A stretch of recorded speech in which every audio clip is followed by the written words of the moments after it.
জুলাই বিপ্লব পরবর্তী যে গভর্নমেন্টটা ফরমেশন করেছে, এই ফরমেশনে সবচেয়ে ক্রিটিক্যাল মুহূর্তগুলো লিড দিয়েছে তরুণরা, এবং তরুণদের আন্দোলনের ফলে তারা রাজনৈতিক অধিকার ফিরে পেয়েছে, তাদের অর্থনৈতিক কর্মকাণ্ডের অধিকার ফিরে পেয়েছে, বিদেশ থেকে এসে এখানে প্রধানমন্ত্রী হতে পেরেছে, মন্ত্রী হতে পেরেছে, শিলং থেকে এসে এখন বড় বড় কথা বলতে পারছে। তো সেই তরুণদের কথাগুলো বাজেটে কিভাবে ইমপ্লিমেন্টেশন করা যায় বা তরুণরা কি চায়, এটা নিয়ে তারা এক সেকেন্ডের জন্য ভাবে না, এগুলো নিয়ে চিন্তাও করে না। তারা দেখতে পায় যে সিনেমা হলে যেতে সময় পায়, তারা বিভিন্ন জায়গায় আড্ডা দেওয়ার সময় পায়, কিন্তু তরুণরা আগামীর বাংলাদেশকে নিয়ে কি চিন্তা করছে, কি চিন্তা করে তাদের চাকরির অধিকার ফিরে পাওয়ার জন্য একটা রিভলিউশন পর্যন্ত তারা করে ফেললো, সেই চিন্তাটা তারা করে নাই, কারণ পুরাতন বন্দোবস্তের মধ্যে তারা আছে। সরকারের কাছে আমরা অনুরোধ জানাই, যার নুন খাইলেন তার গুণও কিছুটা একটু গাইয়েন। যে রক্তের বিনিময়ে এই বিপ্লবটা সংগঠিত হলো, অন্তত এতটুকু আবেদন জানাই, বাজেট বক্তব্য যখন দিবেন তখন জুলাইয়ের শহীদ, আহত, পঙ্গুত্ব বরণকারী এই সন্তানদের, সূর্য সন্তানদেরকে আপনারা দয়া করে ভুলে যেয়েন না, এদেরকে টেরর বলে আখ্যা দিয়েন না। অস্তিত্ব ভুলে গেলে নিজেদের অস্তিত্বই একসময় খুঁজে পাবেন না আপনারা। তরুণদের কথা যেহেতু আপনারা শোনেন নাই, ইসলামী ছাত্র শিবিরের দায়িত্ববোধের জায়গা থেকে জুলাই বিপ্লবের বড় একজন স্টেক হিসেবে ইসলামী ছাত্র শিবিরের দায়িত্ব হচ্ছে তরুণদের কথাগুলো আপনাদের কর্ণকুহরে মিডিয়ার মাধ্যমে হোক আর স্মারকলিপি দিয়ে হোক, আমরা এই পেপারটি গোছালো অবস্থায় অর্থ মন্ত্রণালয়ের কাছে পাঠাবো, যে এইটা হচ্ছে আমরা ভাবছি, আমাদের ভাবনাগুলো তোমরা কনসিডারে নিয়ে আগামীর বাজেট প্রস্তাবনাগুলো রেডি করো, যা আগামীর দিনে ডেমোগ্রাফিক ডিভিডেন্ড যে সুবিধা বাংলাদেশের চলছে, যা ফ্যাসিস্ট আওয়ামী লীগ সরকার এটাকে পাশ কাটিয়ে এক ধরনের পাক্ষিক এবং আধিপত্যবাদী একটা বাজেটারি সিস্টেম, মানিটারি সিস্টেম অথবা ফিসক্যাল পলিসি, ফাইন্যান্সিয়াল পলিসিগুলো ডেভেলপ করেছিল, তার এগেইনস্টে গিয়ে তোমরা একটু সুন্দর একটি বাংলাদেশ গড়ার জন্য একটা রোডম্যাপ তৈরি করতে পারো। আমাদের দেশে বর্তমানে যে ক্রাইসিসগুলো চলছে, আমরা সেটাকে অ্যাড্রেস করতে চাই। আপনারা জানেন এই দেশে বর্তমানে ডেমোগ্রাফিক ডিভিডেন্ড চলছে, যা শুরু হয়েছিল 2006 সাল থেকে, যার পিক আওয়ার চলছে 2009 সাল থেকে, চলবে 2030 সাল পর্যন্ত। এই ডেমোগ্রাফিক ডিভিডেন্ড সুবিধা এরপরে ডিক্লাইন হলে একটা রাষ্ট্রের ইকোনমিক রিকনস্ট্রাকশন করা ইটস সো মাচ ডিফিকাল্ট। এটা চায়নার ক্ষেত্রে তারা ডেমোগ্রাফিক ডিভিডেন্ড সুবিধা পালন করেছে, হংকং, সিঙ্গাপুর, তাইওয়ান, এরা এই সুবিধা কাজে লাগানোর ফলে they are the little dragon of economic development. আজকে সুইডেনের দিকে তাকান, ডেনমার্কের দিকে তাকান, স্ক্যান্ডিনেভিয়ান, বাল্টিক অঞ্চলগুলোর দিকে তাকান, দেখবেন তাদের ইকোনমিক গ্রোথগুলো কোন স্তরে তারা নিয়ে গিয়েছে।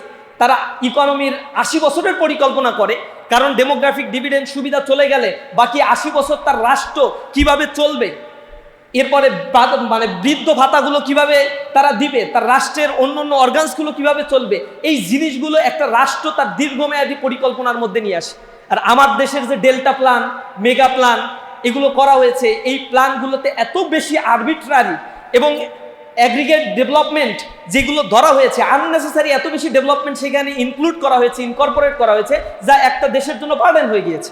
তারা টানেল তৈরি করছে, তারা বিনা কারণে বিভিন্ন ধরনের কনস্ট্রাকশন ডেভেলপ করে রাখছে, যেই টানেলে এখন ভর্তুকি দেওয়া লাগে। বিদ্যুতের উৎপাদনের জন্য 24,000 মেগাওয়াট বিদ্যুৎ প্রকল্প তৈরি করে রাখছে, 16,000 মেগাওয়াট তারা কাজে লাগাতে পারে, 8,000 মেগাওয়াটের ক্যাপাসিটি চার্জ দিয়ে জনগণের উপরে ঋণের বোঝা তারা চাপিয়ে দিচ্ছে। আমাদের দেশে এখন যে ঋণের পরিমাণ, সেটা এক্সটার্নাল অ্যান্ড ইন্টারনাল ডেপ্ট, এটা রেশিও হিসাব করলে হচ্ছে $177 বিলিয়ন।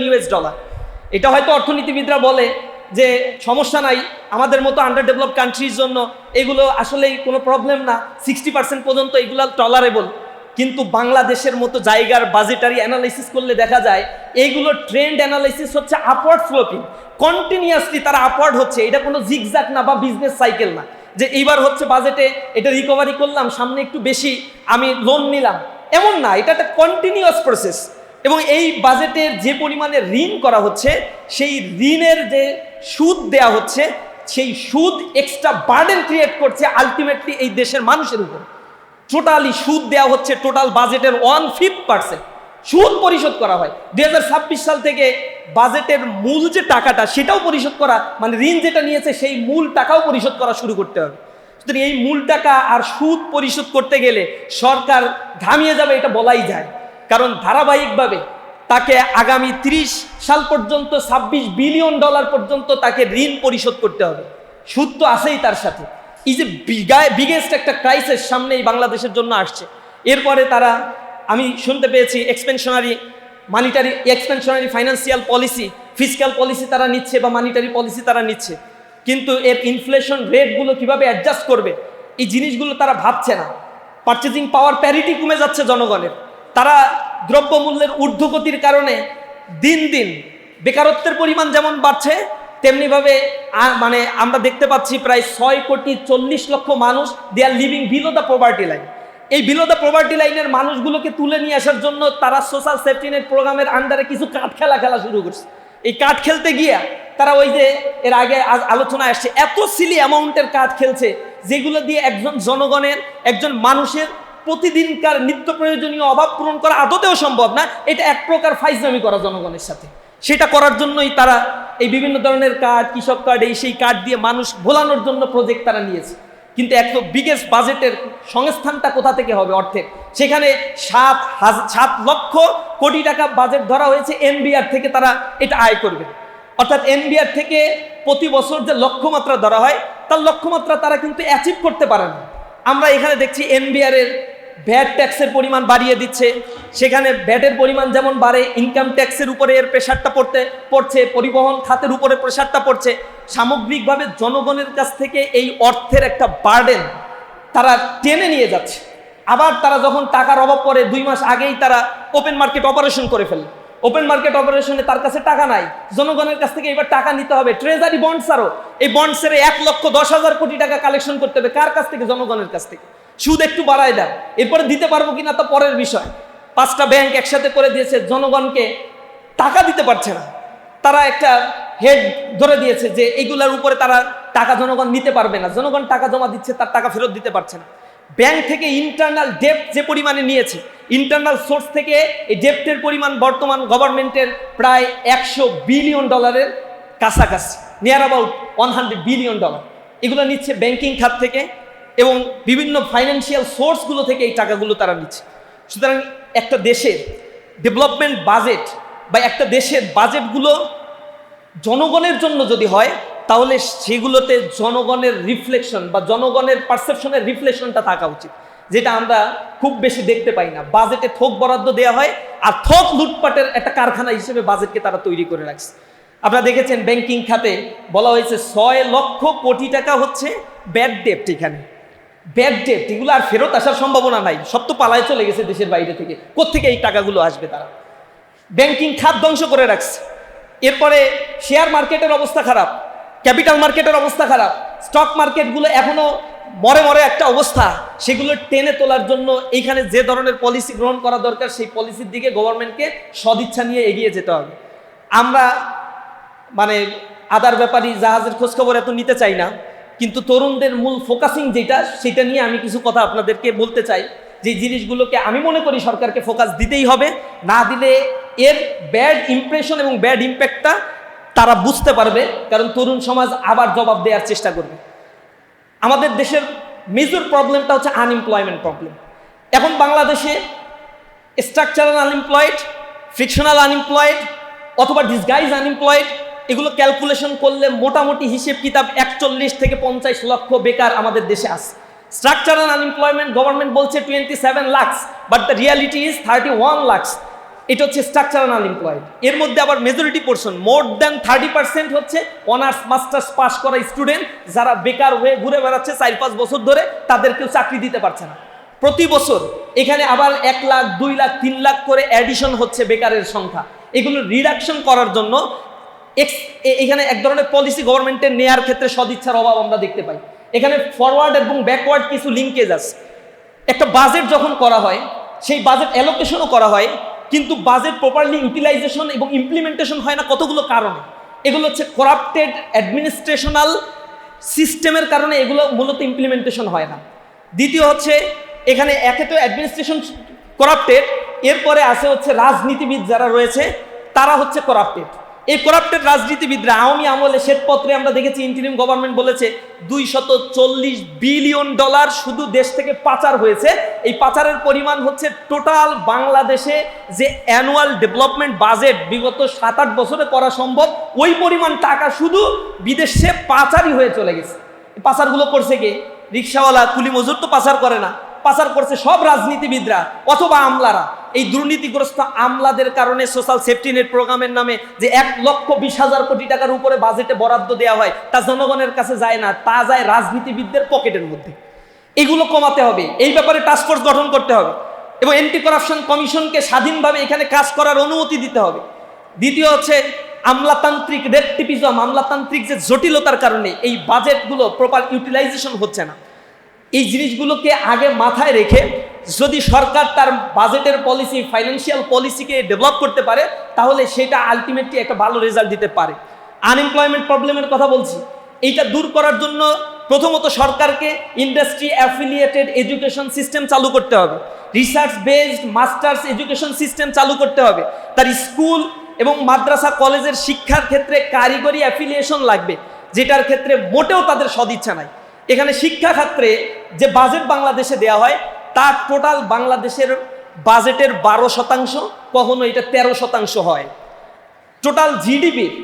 এটা হওয়ার কথা ছিল ইউনেস্কোর মতে 6.4%, কিন্তু হিসেব অনুযায়ী বাংলাদেশের বাজেট টোটাল জিডিপির শিক্ষা খাতে দেওয়া হয় 1.72 অথবা নিয়ার অ্যাবাউট 2%, যেটা আমাদের মতো আন্ডার ডেভেলপ কান্ট্রির জন্য অনেকটা সমস্যার একটা কারণ। আপনারা সাউথ কোরিয়ার কথা জানেন, সেই দেশ 60-এর দশকে বাংলাদেশের ইকোনমির অনেক ইন্ডিকেটরই সাউথ কোরিয়ার চাইতে অনেক ভালো ছিল 60-এর দশকে। সেই সময় সাউথ কোরিয়া কিভাবে ডে বাই ডে ইমপ্রুভ করেছে তার এডুকেশন সিস্টেমকে এমফাসাইজ দেওয়ার মধ্য দিয়ে। সাউথ কোরিয়ার টোটাল জিডিপির বাজেটের 5.1% বরাদ্দ থাকে শিক্ষা খাতে এখনো পর্যন্ত, রাইট নাও। আমার পার্শ্ববর্তী ভারতে টোটাল জিডিপি 3.5% বরাদ্দ থাকে এই শিক্ষা খাতে। এরপরে ফিনল্যান্ড, যেটা আধুনিক শিক্ষা কাঠামো, তারা শিক্ষাক্ষেত্রে টোটাল জিডিপির 6.8% বাজেটারি অ্যালোকেশন করে থাকে। এরপরে আমরা পার্শ্ববর্তী আরও অনেক দেশগুলোর কথা জানি, শ্রীলঙ্কায় অথবা মালদ্বীপ, এইসব সমসাময়িক সময়ের আমাদের গড়ে ওঠা চায়না, এই দেশগুলো বা মালয়েশিয়াতে 4.4 জিডিপি টোটাল অ্যালোকেশন করে থাকে। সমসাময়িক সময়ে এই দেশগুলো তাদের শিক্ষা খাতে বাজেট বরাদ্দ বাড়ানোর ফলে, প্রযুক্তি খাতে বাজেট বরাদ্দ বাড়ানোর ফলে আনএমপ্লয়মেন্টকে ট্রেস আউট করে এগুলোকে তারা ট্রিটমেন্ট দেওয়ার ফলে তারা জাতি হিসেবে অতি দ্রুত 20 থেকে 25 বছরের ব্যবধানে তারা বুম করেছে।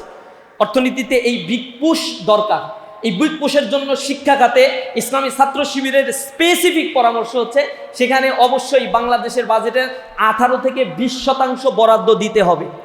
এখন যে বাজেট বরাদ্দ দেওয়া হয় তা দেওয়া হচ্ছে শিক্ষকদের বেতন দেয়া আর হচ্ছে অবকাঠামোগত উন্নয়নের জন্য এই বাজেটগুলো বরাদ্দ দেওয়া হয়। কিন্তু আমরা বলছি স্পেসিফিক্যালি বাংলাদেশের এডুকেশন সিস্টেমে রিসার্চ বেসড এবং ইন্ডাস্ট্রি অ্যাফিলিয়েশন করার জন্য, দক্ষ করে মানব সম্পদ গড়ে তোলার জন্য এখানে স্পেশাল বাজেট দিতে হবে। সেখানে বৃত্তি চালু করতে হবে, যে বৃত্তি মেধার ভিত্তিতে প্রদান করা হবে। সেখানে ছাত্রদের প্রতি আরও বেশি যত্নবান হতে হবে। যারা মেধার স্বাক্ষর রেখে ইউনিভার্সিটি থেকে গ্রাজুয়েশন, পোস্ট গ্রাজুয়েশন করছে, তাদের রিসার্চের ক্ষেত্রে কন্ট্রিবিউশন করার জন্য রিসার্চ ইনস্টিটিউট এবং রিসার্চের ফ্যাসিলিটি সম্পন্ন শিক্ষা কাঠামো এবং কারিগরি সেই ব্যবস্থাপনা সরকারকে ডেভেলপ করতে হবে। এই জায়গায় যদি সরকার ব্যর্থ হয় তাহলে ডেমোগ্রাফিক ডিভিডেন্ডের যে সুবিধা আরও কয়টা বছর আমাদের হাতে আছে, আল্লাহ দয়া করে এটা দিছে, এটা থেকে আমরা বঞ্চিত হলে গ্রাজুয়ালি আমার ইকোনমি আস্তে আস্তে আস্তে আস্তে ফল ডাউন করবে। বাংলাদেশের বর্তমানে জিডিপি গ্রোথ রেট যেটা, এটা ডেল্টা প্ল্যান বা মেগা প্ল্যানে ধরা হয়েছিল 2026 সালে, এইটাই আসবে হচ্ছে প্রায় 9% বা 9.2%। কিন্তু আমরা আশ্চর্যজনকভাবে এটা দেখতে পাচ্ছি এখন এত বেশি ফল ডাউন করছে। সামনে প্রেডিকশন করা হচ্ছে যে বিশাল বাজেট দিতে যাচ্ছে সরকার, সেই বাজেটে হয়তো 4.5 বা 4.7 প্রাক্কলিত একটা জিডিপি গ্রোথ রেট ধরা হয়েছে। কিন্তু এর মাঝখানে কোনো নিউ নর্মাল সিচুয়েশন তৈরি হলে হয়তো এটা আরও বেশি ফ্লাকচুয়েট হতে পারে। তো এই ফ্লাকচুয়েশন রোধ করার জন্য গভর্নমেন্টকে আসলে কোন খাতে কত বেশি বাজেট দিলে এই জিনিসগুলো ইমপ্রুভ করতে হবে সেটাকে তাদের আইডেন্টিফাই করা দরকার। অ্যানুয়াল ডেভেলপমেন্ট এডিপিতে যে বাজেটগুলো দেওয়া হয়, টোটাল বাজেটের কোনো ব্যবহারই হয় না, আনইউটিলাইজ থেকে যায়। তাহলে এত বিশাল থোক বরাদ্দ দেওয়া হচ্ছে, রাস্তাঘাট নির্মাণ করা হচ্ছে, পিচ উঠে যায় 1 বছরের ব্যবধানে, ওই রাস্তায় আবার 2 বছর পরে আবার বাজেট দিতে হয়, আবার বাজেট দিতে হয়। অথচ সাউথ এশিয়ার মধ্যে বা এশিয়া মহাদেশের মধ্যে রাস্তা বিনির্মাণের জন্য বাংলাদেশেই লোকাল গভর্নমেন্টের সবচেয়ে বেশি বাজেট থাকে, কিন্তু সেটা উপর থেকে নিচ পর্যন্ত যেতে যেতে 10%ও এখানে আর কাজ হয় না। জনগণ তার বেনিফিশিয়ারি না, কোনো ফ্যাসিলিটিস জনগণ পায় না। সুতরাং এডিপিতে যে বাজেটগুলো অ্যালোকেশন করা হবে সেই বাজেটের ট্রান্সপারেন্সি এটা এনশিওর করা দরকার। এই এনশিওরটা হবে কোথা থেকে? এগুলো আমরা জানি, যা বলতেছি এগুলো কোনো কাজে লাগবে না, কারণ এগুলো লুটপাট করে খাওয়ার জন্যই রাজনীতি করে। এবং রাজনীতিতে এখন যারা আসছে তাদের পূর্বের রেকর্ড আছে দুর্নীতিতে চ্যাম্পিয়ন হওয়া, ওই এডিপি থেকেই কাইতে কাইতে তারা খাবে, এটা আমরা জানি। এটার জন্য আমরা বলছি এখানে ওয়েলফেয়ার ইকোনমিক সিস্টেম, জাকাত ভিত্তিক economic system, Islamic economic system বাংলাদেশে অ্যাডাপ্ট করা দরকার। বাংলাদেশের বড় তৎপতিদর্শী ইউনিভার্সিটি ঢাকা ইউনিভার্সিটিতে ইসলামিক ইকোনমিক্স পড়ানো হয় না, অথচ সারা পৃথিবীর গ্রুমিং ইকোনমিক্স হচ্ছে ওই welfare economics. Islamic banking system সারা পৃথিবীতে পরীক্ষিত একটা ব্যাংকিং সিস্টেম, যেটা আমার বাংলাদেশে পরিকল্পিতভাবে ধ্বংস করে দেওয়া হয়েছে। ইসলামিক ইকোনমিক সিস্টেম এট এ টাইমে একজন মানুষের মস্তিষ্কের মধ্যে আল্লাহর ভয় এবং এই জনগণের প্রতি দায়বদ্ধতা এবং এই সম্পদের প্রপার ইউটিলাইজেশন সাইমালটেনিয়াসলি শেখায়। সেই বিষয়ে আমাদের জোর দাবি থাকবে সরকারের প্রতি, যেন বাংলাদেশের প্রতিটা বিশ্ববিদ্যালয়ে ইসলামিক ইকোনমিক্স অথবা ওয়েলফেয়ার ইকোনমিক্স চালু করা হয়, যাতে এই দেশের মুসলিম অধ্যুষিত এই দেশের মানুষ যে সুদী প্রথার মধ্যে বড় হয়ে আসছে, এই সুদী প্রথা থেকে তারা যেন মুক্ত থাকতে পারে। আমি আরেকটি পয়েন্ট আপনাদেরকে বলতে চাই, আমাদের ব্যালেন্স অফ পেমেন্টের অবস্থা মারাত্মক লেভেলের খারাপ। এক্সপোর্ট ইম্পোর্ট ওরিয়েন্টেশন এত বেশি ফ্লাকচুয়েটেড এই জায়গাগুলোতে, এটা আউটলেয়ার বললে কোনো অংশে কম হবে না। আমাদের দেশের যে পরিমাণে আমরা আমদানি করছি আর আমরা যেগুলো এক্সপোর্ট করছি, এক্সপোর্ট ডিউটি থেকে আয়ের পরিমাণ ড্রামেটিক্যালি কম, যে কারণে আমাদের দেশে এইখানে মূল কারণটা হচ্ছে কটেজ ইন্ডাস্ট্রি ডেভেলপ করে নাই, হাইটেক ইন্ডাস্ট্রিগুলো সেভাবে ডেভেলপ করে নাই, র মেটেরিয়ালসগুলো বিদেশ থেকে আমার আনতে হয়, শুধু বাংলাদেশে এটা প্রসেসিং হয়। এটা হইলে তো হবে না। আমাদের দেশের অর্থনীতির প্রধান চালিকা শক্তি হচ্ছে আরএমজি সেক্টর। আরএমজি সেক্টরের গার্মেন্টসের যারা শ্রমিক রয়েছে তাদের ওয়েস্ট কাঠামো নিয়ে এখন পর্যন্ত কোনো সুনির্ধারিত কোনো সুরাহা পর্যন্ত গভর্নমেন্ট করতে পারে নাই। 2 দিন পর পরই আন্দোলন করে, একটা ওয়েস্ট কাঠামো ডেভেলপ করে, আবার ইনফ্লেশনের কারণে যখন মানুষের ক্রয় ক্ষমতার বাইরে চলে যায় সবকিছু আবার আন্দোলন করে, আবার তাদের ওয়েস্ট কাঠামো নির্ধারণ করা হয়। কেন ইনফ্লেশনারি রেটের সাথে সাথে আমার ওয়েস্ট কাঠামোগুলো কেন অ্যাডজাস্ট করা হয় না? দেশের জনগণ কেন দুর্নীতি করে, চাকরি করে কেন দুর্নীতি করতে হয়? কারণ তাকে যথাযথ মর্যাদা যখন দেয়া হয় না এবং এই ইনফ্লেশন রেটের সাথে সাথে তার এই ওয়েস্টটা বেতনটা যখন বেতন কাঠামোকে অ্যাডজাস্টমেন্ট করা হয় না, তখনই তো সে করাপশন করতে থাকে। সুতরাং গভর্নমেন্টকে এই জায়গাটা আইডেন্টিফাই করতে হবে। আরএমজি সেক্টর হচ্ছে বাংলাদেশের এত গ্রুমিং সেক্টর, যেখানে বলা হচ্ছে, আমরা ইকোনমিক্সে বলি যে ডোন্ট পুট অল দ্য বলস ইন আ বাস্কেট, কিন্তু বাংলাদেশের সব বলগুলো এক বাস্কেটের মধ্যে আসে, সেটা হচ্ছে আরএমজি সেক্টর। এই সেক্টরের সাথে যে পরিমাণে মানুষ এঙ্গেজমেন্ট আছে, অথচ এই সেক্টরে ধরি আমি আয় হয় $24 বিলিয়ন, কিন্তু র মেটেরিয়ালস কিনতে গিয়ে $22 বিলিয়ন আবার বিদেশে আমার দিয়ে দিতে হয়, অথবা $21 বিলিয়ন বিদেশে আমার দিয়ে দিতে হয়। মাঝখানে যে $3 বিলিয়ন থাকে, সেই $3 বিলিয়ন হচ্ছে আমার দেশের আসলে নিট ইনকাম। আমাদের দেশের মূলত এই সম্পদটা এখানেই থাকে, আর বাদ বাকি বিদেশের টাকা বিদেশি আবার চলে যাচ্ছে। বাংলাদেশের মূল আয়ের সোর্স হচ্ছে রেমিটেন্স সেক্টর, কিন্তু রেমিটেন্সের ক্ষেত্রে ইচ্ছা করে আধিপত্যবাদী ভারতীয় শক্তি আমাদেরকে দমিত করে রাখে। কারণ রেমিটেন্সের ক্ষেত্রে আমার জনগণকে যদি আমি টেকনিক্যাল এডুকেশনে অনেক বেশি এক্সপার্ট করে বিদেশে প্রেরণ করতে পারি, তাহলে রেমিটেন্স সেক্টরটা আমার দেশের জন্য সবচেয়ে সুপার ক্লাস একটা ইকোনমি উপহার দিতে পারে, যেটা ভারত আসলে চায় না। যার ফলে আমার কারিগরি শিক্ষার কাঠামোর মধ্যে পরিবর্তন আনা, আমার ইউনিভার্সিটি হায়ার স্টাডির ক্ষেত্রে এই যে অ্যাডজাস্টমেন্ট, ইন্ডাস্ট্রিয়াল অ্যাফিলিয়েশন অথবা মানে কর্মমুখী যে শিক্ষা কাঠামোটা, এটা তারা করতে দিতে চায় না। রেমিটেন্সে যারাও কষ্ট করে বিদেশে যায়, 1,56,00,000 বা 1,58,00,000 ডায়াসপোরা বিদেশে রয়েছে, যারা রেগুলার রেমিটেন্স পাঠায়, সেই রেমিটেন্স যোদ্ধাদের আমাদের দেশের বাজেটে কখনোই কোনোদিন আইডেন্টিফাইড করা হয় না। তাদের মর্যাদা নিশ্চিত করা, তাদের জন্য এক্সট্রা ফ্যাসিলিটিস প্রণোদনা চালু করা, যদি এটা করতে না পারে, রেমিটেন্স যোদ্ধারা যদি রেমিটেন্স পাঠানো বন্ধ করে দেয়, বাংলাদেশের ইকোনমি 1 মাসের ভিতরে ফ্লাকচুয়েট করবে, যা তুলে ধরার মতো ইকোনমির অল্টারনেট কোনো সোর্স বাংলাদেশে রাইট নাও এখনো ডেভেলপ করে নাই। কিন্তু আশ্চর্য, তাদের কোনো মর্যাদাই নাই। তারা গিয়ে দাঁড়ায় থাকে অ্যাম্বাসেডরের কাছে, অ্যাম্বাসেডর মনে হয় সাহেবজাদা, নবাব, মুঘল সম্রাট, সর্বশেষ সম্রাট, এরকম একটা ভাব নিয়ে পায়ের উপরে পা তুলে থাকে। আর বিদেশে আমার দেশের শ্রমিকেরা গিয়ে কত কষ্ট করে যে জীবনযাপন করে, আনবিলিভেবল। তারা দিনের পর দিন দাঁড়িয়ে থাকে, তার ভিসার প্রবলেম দূর করা হয় না, পাসপোর্টের প্রবলেমগুলো দূর করা হয় না, আবার দূর করতে গেলে সেইখান থেকে টাকা নেওয়া হয়। এইটা নিয়ে ইন্টারিম গভর্নমেন্টের প্রধান উপদেষ্টা একবার আক্ষেপ করে বলেছিল যে আমি বলছিলাম একটা শুভেচ্ছা নামে একটা অ্যাপস ডেভেলপ করতে, এটার মাধ্যমে বিদেশে যারা রয়েছে শ্রমিক, তারা আমাদের কাছে বার্তা পাঠাবে, কোনো সমস্যা হলে আমরা এখান থেকে সলিউশন করব। আমি এগুলা তারে সরকারকে, প্রবাসী কল্যাণ মন্ত্রণালয় বা আমি নির্দেশনা দিলাম সচিবদের, 1 বছর পরেও আমাকে আইসা কি কারণে হচ্ছে না তা তারা বলতে পারে না। একটা দেশের প্রধান উপদেষ্টা বলে আমি একটা অ্যাপ বানাইতে বলছি, আর তার সচিব কাজ করে না। ডিপ স্টেট বা আমলাতান্ত্রিক জটিলতা কোন পর্যায়ে চলে গিয়েছে, সম্মিলিত করাপশনের একটা হাবে পরিণত করেছে। সুতরাং এই দেশে যত কোটি টাকারই বাজেট করেন না কেন, তল থেকে সব ফাঁকা করে নিয়ে চলে যাবে। এই ক্ষেত্রে সরকারকে অগ্রণী ভূমিকা পালন করতে হবে। এগুলো এমনি এমনি হবে না, আমি জানি এগুলো অরণ্যের রোদন, এগুলো বইলেও এই সরকারের কিছুই হবে না, কারণ এইখানের টপ টু বটম সবই এইগুলোর সাথে জড়িত। কারণ নির্বাচন করতে গেলে কোটি কোটি টাকা খরচ করছে, ওগুলো ইস্যু করবে কিভাবে, বৈঠা আছে বাজেটের জন্য, ওই আসবে লোকাল গভর্নমেন্টে অ্যালোকেশন, ওইখান থেকে কাটতে থাকবে। এগুলো একটু হিসাব কিতাব করেন। এগুলো নিয়ে কোনো মিডিয়া নিউজ করলে আপনাদের আবার মিডিয়াও বন্ধ করে দেয়, অনেক সময় প্রেশার আসে, আবার আইসা বৈশা থাকে যে এই নিউজ করা যাবে না, কত টাকা লাগবে, এরকম হুমকি দামকিও আমরা দিতে শুনি। আমরা এগুলো আর্কাইভিং করতেছি, কোথায় কতটুকু হুমকি দিচ্ছ আর কোথায় কতটুকু টাকা খাচ্ছ, সময় অনুযায়ী সব আমরা ডিক্লেয়ার করব। শেখ হাসিনার হিসাব যেরকম জনগণের সামনে হয়েছে, সবার হিসাব এরকম হবে যদি সচেতন না হও। আমরা সর্বোপরি এতটুকুই বলতে চাই, প্রিয় উপস্থিতি, আমাদের স্বাস্থ্য খাতের দৈন্য দশা একেবারে। জিডিপির মানে <1% একটা দেশের স্বাস্থ্য খাতে, অথচ আমার কনস্টিটিউশন বলছে স্বাস্থ্য হচ্ছে আমার নাকি মৌলিক অধিকার। সরকারি স্বাস্থ্য খাত, সরকারি হাসপাতাল আর ওই যে স্বাস্থ্য কমপ্লেক্সগুলোতে গেলে মনে হয় এগুলা একটা গরু ছাগলের আড্ডাখানার কাছে আসছে। মানুষের কোনো মর্যাদা কি ওইখানে আছে? সিঁড়ির কাছে ঘুমায় আছে। মানুষ যায় ওইখানে চিকিৎসার জন্য, অথচ ওইখানে যে পরিমাণে জীবাণু বসবাস করে, তাতে একজন গেলে নির্ঘাত যদি মরার পথযাত্রী, মৃত পথযাত্রী না হয়, ও মরার জন্য ওইখান থেকে প্রস্তুতি নিয়েই তার হাসপাতালে, বেসরকারি হাসপাতালে অথবা বাড়িতে যাইতে হয়। আপনি গেলে ওখানে সার্ভিস পাবেন না, সেখানে মধ্যস্বত্বভোগী দালালদের এত বেশি দৌরাত্ম্য। এই স্বাস্থ্য খাতে আবার যা বাজেট দেওয়া হয়, করাপশনের যদি লিস্ট করা হয় কোন কোন খাতে বেশি করাপশন হয়, আশ্চর্য হচ্ছে করাপশনের খাতের মধ্যে শিক্ষা খাত রয়েছে 2nd পজিশনে বা কখনো কখনো 1st পজিশনে। জাতির যারা জাগ্রত বিবেক তৈরি করে, যারা মানুষ তৈরি করে, তারা দুর্নীতির সাথে জড়িত।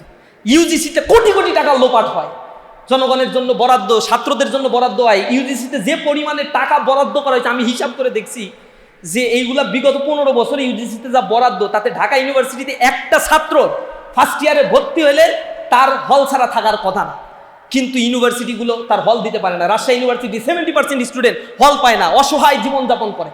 লেখাপড়া করতে গিয়ে নিজের ইনকামের চিন্তা করতে করতে একটা মানুষের জীবনটা তছনছ হয়ে যায়, সেখানে টিউশনি পাওয়া যায় না। একটা ইউনিভার্সিটি পড়ুয়া ছাত্রের 600 টাকা, 300 টাকা, 500 টাকা, 1000 টাকা টিউশনি করতে হয়, সারা দিন কষ্ট করতে হয়। লেখাপড়া করবো কোথা থেকে? মাথার ভিতরে এমন একটা বোঝা চাপিয়ে দেওয়া হয়। উচ্চ শিক্ষা নিয়ে সরকারের কোনো প্ল্যান নাই, আবার যাদেরকে এখানে বসিয়ে রাখে তারা হচ্ছে এক একটা দুর্নীতির রাজপুত্র বসে থাকে। শিক্ষা খাতের পরে হচ্ছে স্বাস্থ্য খাত, হচ্ছে দুর্নীতির ক্ষেত্র।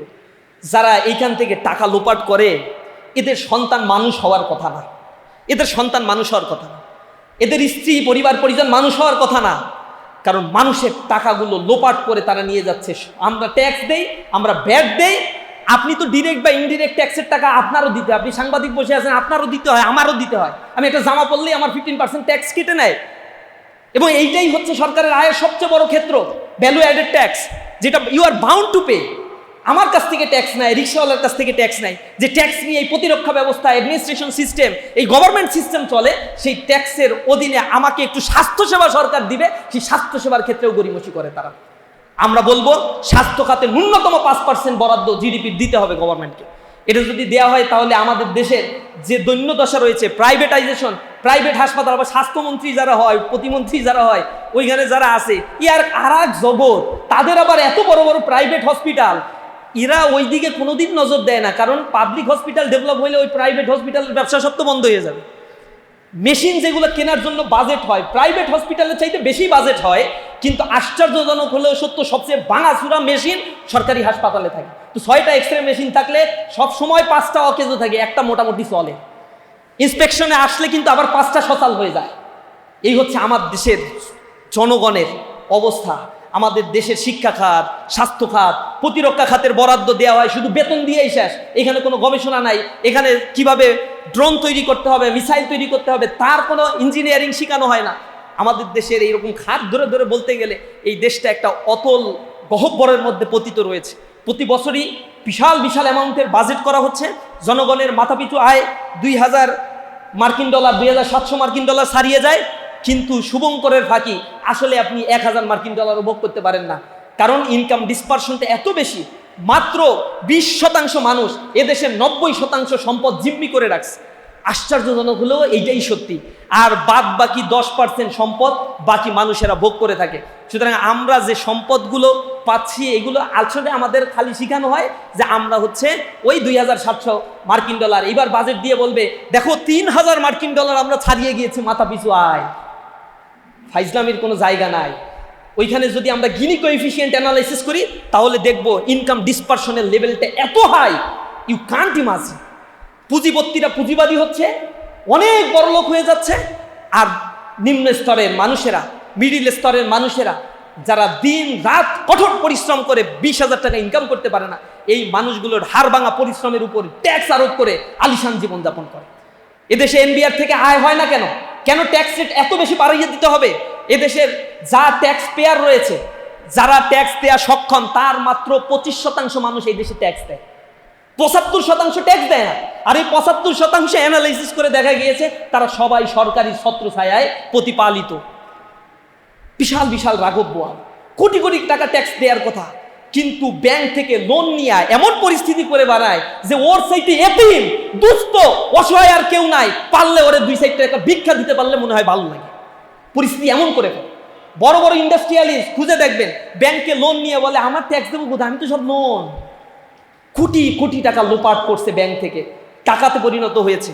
এসালম গ্রুপের কত টাকা লোন দেওয়ার কথা, ও তো বাংলাদেশের সর্বোচ্চ ট্যাক্স পেয়ার হওয়ার কথা, কিন্তু খুঁজে দেখেন খোঁজ নাই। কোনো বেক্সিমকো গ্রুপের কোনো খোঁজ নাই। এই গ্রুপগুলো শুভঙ্করের ফাঁকি দিচ্ছে জনগণকে নিংড়ে খাচ্ছে, জনগণের কষ্টার্জিত ব্যাংকের টাকাগুলো আবার লোপাট করে বিদেশে পাচার করছে। এরা যে কত টাকা এদের লাগবে জীবনযাপন করতে আমরা আসলে জানি না। আমরা সর্বোপরি সরকারের কাছে এতটুকু আহ্বান জানাই, সুবুদ্ধির উদয় ঘটান, দেশের মানুষকে নিয়ে চিন্তা করেন, তরুণ প্রজন্মকে নিয়ে চিন্তা করেন। আগামীর বাংলাদেশ যদি আমরা গড়ে তুলতে হয় তাহলে আগামীর বাংলাদেশের অর্থ কাঠামো, রাষ্ট্র কাঠামো, সমাজ কাঠামোকে আমাদের গড়ে তুলতে হবে সম্মিলিতভাবে।